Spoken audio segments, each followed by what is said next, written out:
Jadi sekali lagi saya mohon, apalagi kita dari alumni UI ini, siapapun yang menjadi presiden, bagi saya oke, tapi data ini kalau bisa akurat lah.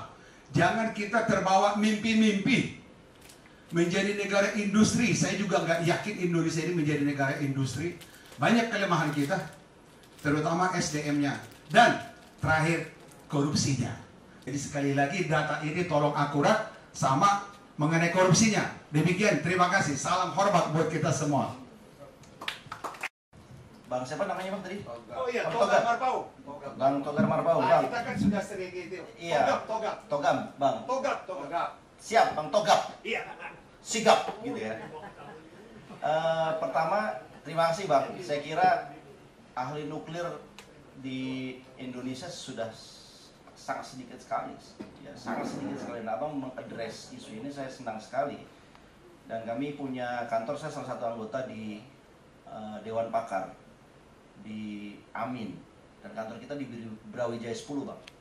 Kalau Abang ada waktu kita datang ke sana. Di front office-nya ada Bang Bakhtiar Firdaus. Oh, tapi dia bukan expert loh, Pak. Maksudnya kan ketok-ketok pintu gampang gitu, dan nanti ada toko-toko yang lain. Kalau Abang tanya tadi mengenai data kandungan timah, termasuk emas, termasuk tembaga, nanti kita bisa diskusi Bang. Di situ ada salah satu anggota kami adalah Pak Said Didu, Muhammad Said Didu. Dia mantan sekretaris Menteri SDM. Saya kira beliau punya data itu.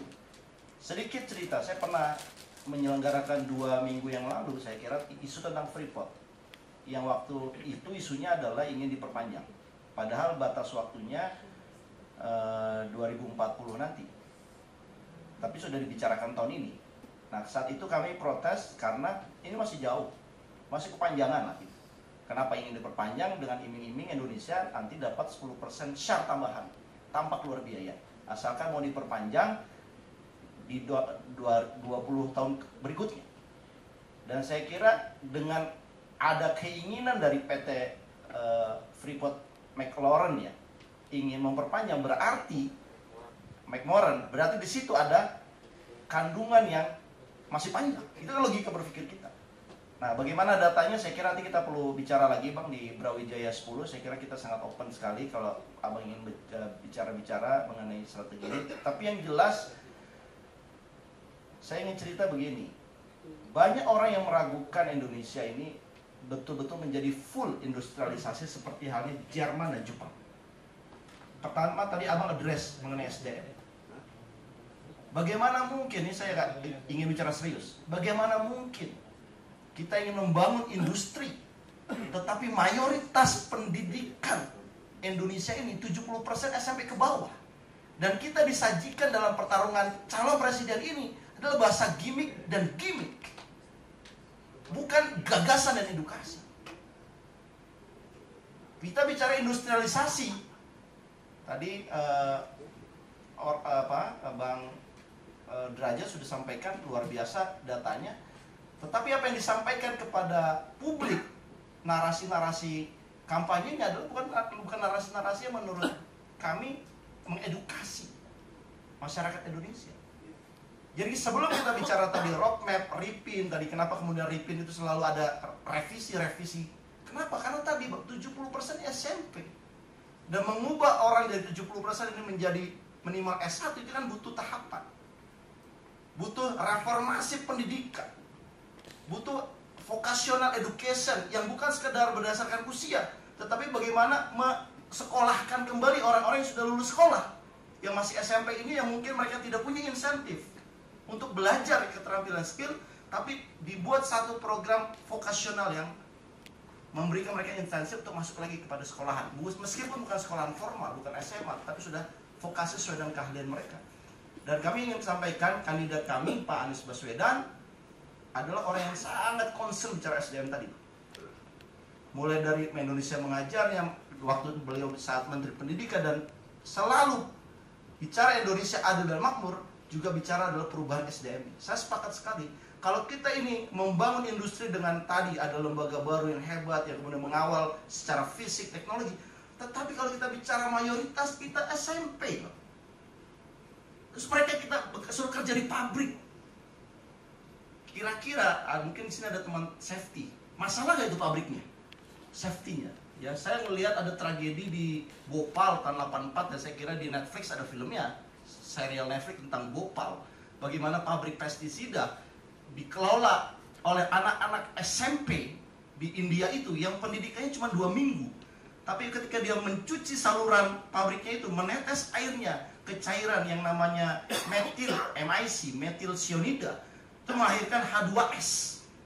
Dan 50.000 orang meninggal dunia di kota itu. Itu tragedi, kalau kita lihat tahun 84, tragedi industri terparah sepanjang peradaban modern. Dari pabrik atau industri yang tidak siap dikelola SDM. Kita mumpuni, tapi yang bekerjanya SMP, Bang, nggak bisa. Makanya fundamental dari capres kita ini adalah SDM juga. Bagaimana orang-orang yang sudah lulus, yang 70% ini yang mungkin mereka SMP, bisa kita sekolahkan dalam bentuk vokasional yang sifatnya keterampilan secara masif. Dan mereka akhirnya siap dipakai di industri-industri. Nah, ini harapan kita. Jadi tidak hanya bicara big policy-nya, tapi juga menyiapkan SDM-nya. Dan ini kita tidak pernah ragu, karena ini akan mengantarkan Indonesia maju berikutnya. Kita punya istilah, langit kita begitu tinggi, tapi kita terbang terlalu rendah. Kenapa kita terbang terlalu rendah? Karena cara paradigma pemerintahannya masih lama. Bahwa investor asing itu perlu, teknologi itu perlu, sehingga kita memberikan karpet merah mereka, insentif mereka. Padahal kita ini punya, makanya kita mulai dari perubahan paradigmanya, supaya kita terbangnya jangan terlalu rendah, karena langit kita begitu tinggi. Sedikit-sedikitlah terbang tinggi gitu. Mudah-mudahan dengan Anies Baswedan jadi presiden, kita terbangnya lebih tinggi. Terima kasih.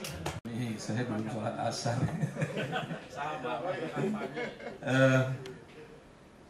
Bang Togap, Togap sekali kau ini. Ya, kalau soal data saya rasa kita paham lah. Data di Indonesia, data resmi, data ini kadang banyak masalah. Jadi kami memang banyak memakai data resmi, tapi saya pribadi kan sering juga mengkritik data pemerintah. Jadi saya rasa data kita open, Bang. Kira-kira yang benar ini depositnya berapa lama ya, sehingga kita bisa lebih realistis. Panitia sudah punya nomor HP saya, silakan komunikasi, nanti bisa ke Prapanca, kita ada di ada Dewan Pakar di sana, bisa juga di Brawijaya, TKN juga di Brawijaya sebenarnya. Sebelah gitu. Spanduknya lebih besar yang sana. Iyalah, incumbent. Kalau incumbent spanduknya kecil kan bikin malu. Jadi kalau itu silakan saja, saya sangat welcome. Dan seperti yang saya sampaikan, saya mendapat tugas untuk menyisir sumber-sumber penerimaan. Jadi kalau ada usul apa saja yang bisa jadi sumber penerimaan, silakan. Saya menyisirnya itu berdasarkan pengalaman saya waktu memimpin unit khusus di kantor 3 huruf. Ya, di situ saya dikasih pasukan yang siluman semua orangnya. Dan kita bisa menemukan beberapa, ternyata begini, dan kita sudah lakukan operasinya, ternyata berhasil memperoleh tambahan penerimaan. Nah, jadi sekarang kita sisir lagi. Tambang maupun industri itu salah satu yang memang saya merasa saya harus menyisir lebih banyak. Cuman kan ilmu saya bukan ilmu di situ, jadi saya perlu belajar banyak dari ahlinya. Mohon saya dididik untuk itu supaya bisa lebih terinci lagi. Kalau nikel memang 13 tahun ya. Tapi kalau setelah deposit habis, apakah smelternya terus kita tutup? Enggak juga. Enggak juga. Coba kita lihat, Indonesia juaranya di dunia salah satunya apa nih Pak? Mie instan. Itu kita juara loh, di mana-mana kita mie instan. Bukan hanya di Afrika, orang bilangnya kan di Afrika pemain bola itu makanan hariannya breakfast segala macam tuh Indomie. Tapi di Eropa di mana-mana Anda bisa lihat Indomie banyak. Kita bikin gandum? Enggak, kita importir gandum. Sebelum kita bikin smelter di sini, smelternya diolah di Cina dan di Jepang kan. Mereka nggak punya bahan bakunya. Nah, kemarin saya ditemui oleh orang dari Kedubes, nggak usah saya sebutkan. Dia bilang negara dia diuntungkan dengan Indonesia melakukan ekspor band, karena nikel dia juga jadi bagus. Saya bisa bilang kalau nikel kami habis, kami beli dari tempat Anda. Dari Australia, kedubes Australia. Dekat Australia, dia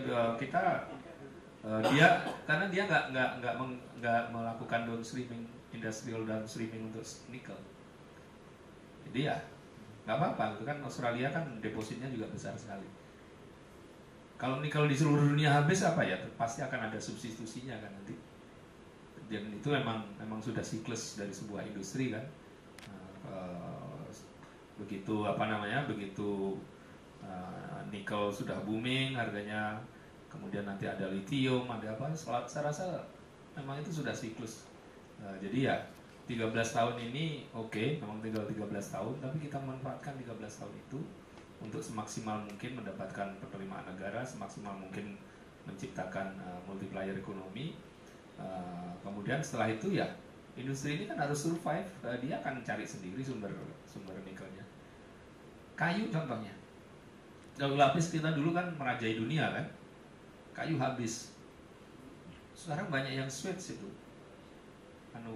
bikin kayunya itu switch mereka. Emang industrinya jadi drop, dulu jumlahnya ratusan, sekarang jadi turun. Kemudian perusahaannya sebagian switch ke HTI, kayu softwood, ya. Jadi yang dulu hardwood, sekarang geser ke softwood. Kemudian untuk untuk boardnya dia bikin dari material-material yang lain. Jadi siklus itu sudah alami, seperti siklus kita lahir, besar, kawin, meninggal, terus sama. Industri juga akan ada siklusnya itu. Pemimpin bisa melihat itu dan kemudian memanfaatkan itu. Makanya di dalam visi misi Prabowo Gibran itu kita sebutkan bahwa potensi Indonesia itu adalah sekitar 60% dari penduduk usia kerja kita itu adalah kelompok milenial dan generasi Z. Itu potensi. Tapi kalau kita nggak pandai-pandai manfaatkan itu, kita cuma punya waktu sebentar untuk memanfaatkan bonus demografi kita. Makanya di program kami itu Prabowo Gibran itu menyiapkan generasi itu bukan dari sejak dia sudah besar, dari sejak dia di dalam kandungan ibunya. Dia di dalam kandungan ibunya kita kasih asupan. Dia lahir kita kasih, iya itu kepleset. Saya rasa setiap orang pernah kepleset lah, wajar lah.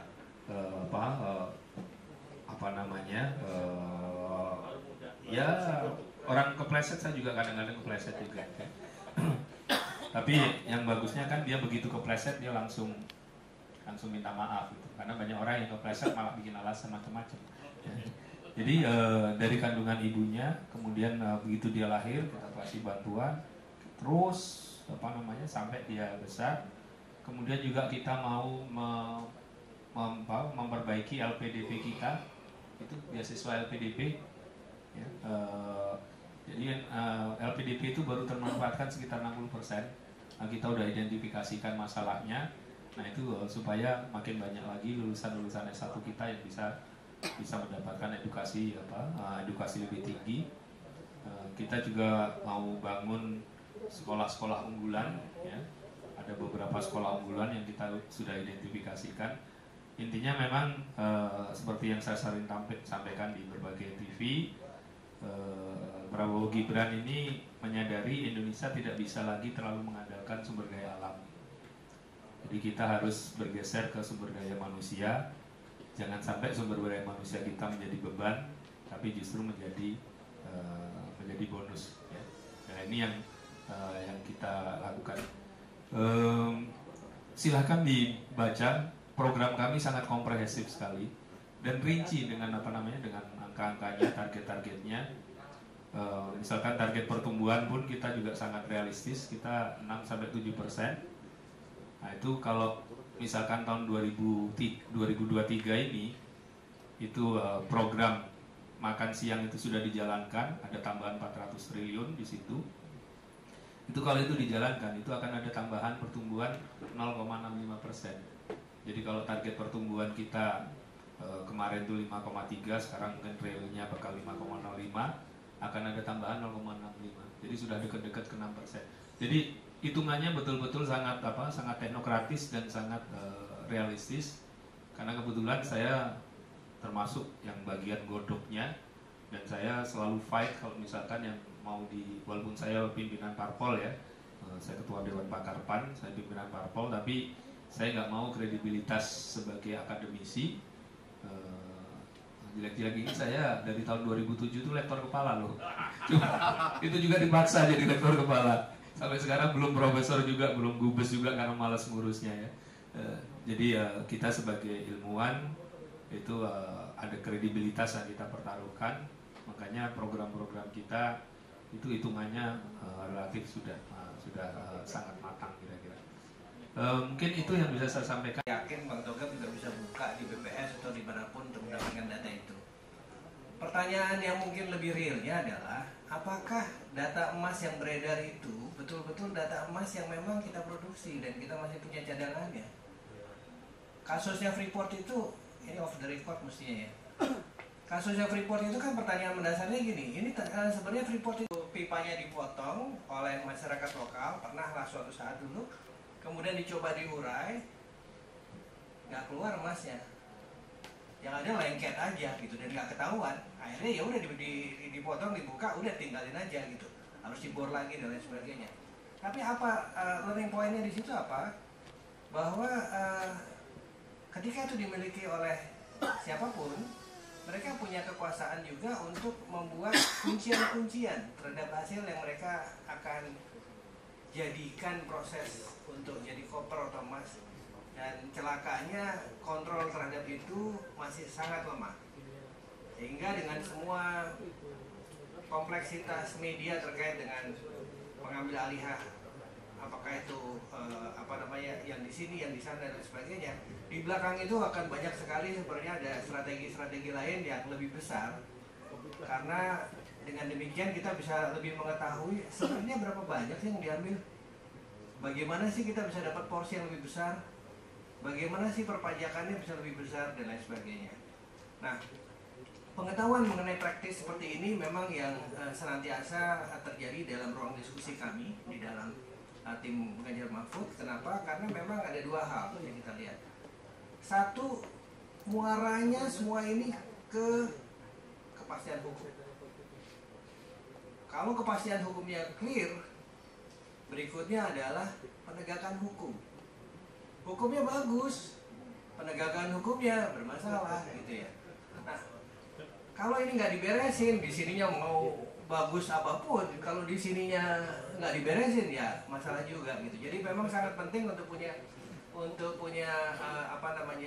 pemahaman bahwa keterikatan antara ekonomi, industrialisasi, hilirisasi, lapangan kerja, growth dan lain sebagainya, ada fondasi di bawah yang memang harus dijaga.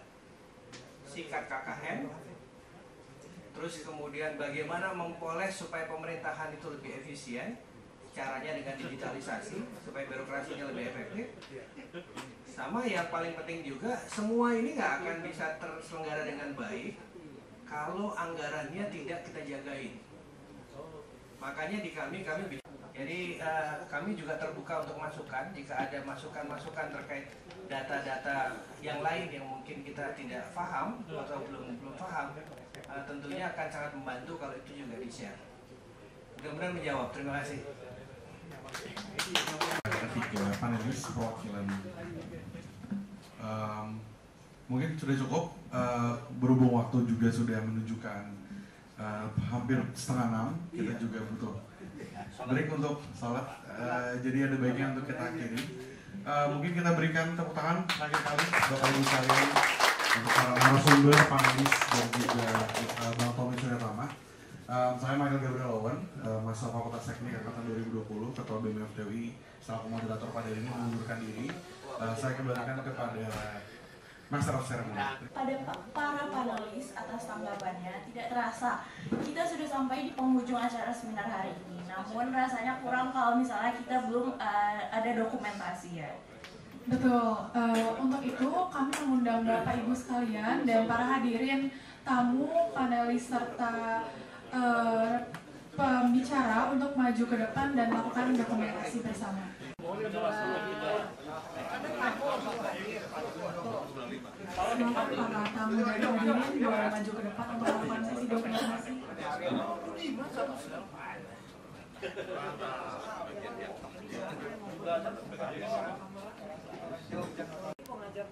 Oke, udah ya. Siap ya, lihat kamera ini dulu boleh. 1, 2, 3. 1, 2, 3. Oke. Boleh gaya tangannya naik. Nggak boleh 1, 2, 3 ya. Boleh ya. Begini boleh ya. Kalau bentuk kami boleh. Ayo, siap. 1, 2, 3. Pak Rahmat mau 1. Teknik. Teknik paling jaya. Teknik paling jaya. Ya. Dukung yang menang. Diplomat lagi. Ya, kalau menang invoice-nya bakal banyak nih. 2. 1, 2, 3, 1, 2, 3. Adil. Foto ini Adil semua. 1, 2, 3, 1, 2, 3. staffnya Bang Raja. Sekali lagi. Semangat. 1, 2, 3, 2, 3, 1, 2, 3, 1, 2, 3. Jangan sampai doa walat dolin diganti makbul lagi. Kompul. Siap. Sampai Makasih ya. Santai nggak ngerti maksudnya. Mesti ingat Posma zaman dahulu. Alah, tolong. Dukung yang menang. Diplomat lagi. Ya, kalau menang 3, invoice-nya 2. bakal banyak nih. 2. 1, 2, 3, 1, 2, 3. Adil. Foto ini Adil semua. 1, 2, 3, 1, 2, 3. staffnya Bang Raja. Sekali lagi. Semangat. 1, 2, 3, 2, 3, 1, 2, 3, 1, 2, 3. Jangan sampai doa walat dolin diganti makbul lagi. Kompul. Siap. Sampai Makasih ya. ulang foto lagi ulang Apa yang dilakukan oleh memberikan forum untuk diskusi sebenarnya seperti ini baik untuk memperkaya program-program yang dirancang oleh ketiga paslon. Karena ini hal yang positif untuk masukan kepada tim masing-masing paslon. Ayo, perkenalkan, saya Melkisedek Huang, sedang diamanahkan jadi Ketua BEM UI 2023. Oke. Untuk acara hari ini, senang sekali teman-teman Iluni FTUI punya gagasan, inovasi, terobosan baru untuk memanggil 3 tim pemenangan dari tiap capres-cawapres yang sedang berkontestasi. Dan hari ini kita lihat gagasan-gagasan dari 3 kontestan gitu yang diwakili oleh Bang Matnur, Bang Derajat dan juga Pak Satya. Jadi sangat penting untuk kita coba mengetahui, mengais informasi tentang gagasan-gagasan yang baik untuk perekonomian, salah satunya hilirisasi. Terima kasih Iluni FT sudah memfasilitasi kita untuk tahu banyak soal gagasan tiap paslon. Halo, saya Heni Andris, saya alumni UI dari Fakultas Sastra, sekarang FIB UI. Terima kasih banget untuk acara ini, karena acara ini sangat bermanfaat. Terima kasih buat kerja keras tim Iluni UI, khususnya FTUI. Terima kasih, salam tetap semangat.